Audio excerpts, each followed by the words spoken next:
Hi, my name is Seth Burkhart, and I'll be talking about how Benford's Law relates to accounting.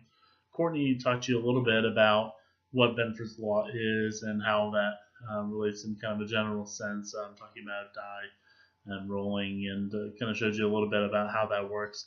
I'll be talking more about how Benford's Law relates to us as auditors, how we can use that in a practical sense with our checks and check registers, and then I'll go into a little bit about how this law is being used in the future with some artificial intelligence.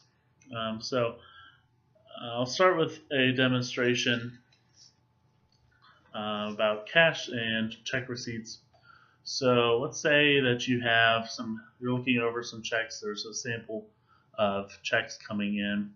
So you have an expense. Your first one comes up. It is $100. Pretty normal. Have one. Next one comes in. It's $200. And we have one for $341. And finally one for $485. So from what Courtney talked about, Benford's Law is, again, that number one will appear about 30% of the time. 2 is the next most likely, somewhere around 17%. And it goes down from there, 3, 4, 5, all the way to 9, being the least likely at about 4%. So if just in those sample of 4 checks, it doesn't really seem that normal. One should be a little bit more likely. You should see it 30% of the time, about 3 in every of those 10 checks. So it would be more common if you're in a naturally occurring set of data to see 100, then another 100 check, maybe a 200, 300, and then you get an 800, 100, and another 100. So taking a look at our cash receipts with our checks here. So on the one on the left, we have an example of 6 checks going from 1 to 6. This would be kind of one that you would be more suspicious of. 100, they're kind of equally appearing. The numbers 1, 2, 3, 4, 5, and 6 is your first digits. One on the right would be matching a little bit more with Benford's Law. You have the number 1 appearing 3 times. You have a 2 as the first digit, then a 4 and an 8.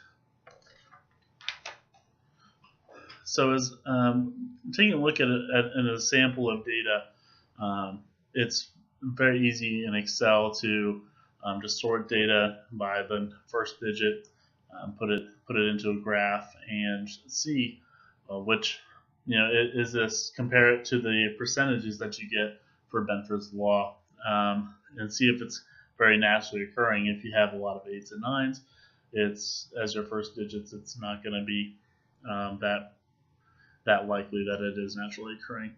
If you think about this from a practical sense, you go shopping and you spend $100 on clothes. You spend maybe $200 on some equipment, or like for a TV, you spend $300. These are more common occurrences. You spend a lot of those. Then you have a big expense. You buy a big washer or dryer, and that costs $700. That's a lot less likely, the $700 or $800, than your normal expenses, which probably about you probably get those more common, or about 30% of the time, according to Benford's Law. So that's a general sense of how you could use that in accounting and auditing specifically, taking that to your data. A little bit about the future of using Benford's Law. There is a company called MindBridge that is using this currently. It's one of the techniques they use Benford's Law to to sort data and to test, to assist auditors in finding fraud more quickly. Instead of looking at one sample, they can take a whole set of data and analyze it very quickly. It's a startup in Ottawa, in Canada, and it's supposed to be much more accurate than the about 3 to 4% that auditors normally are able to catch just by using a variety of samples.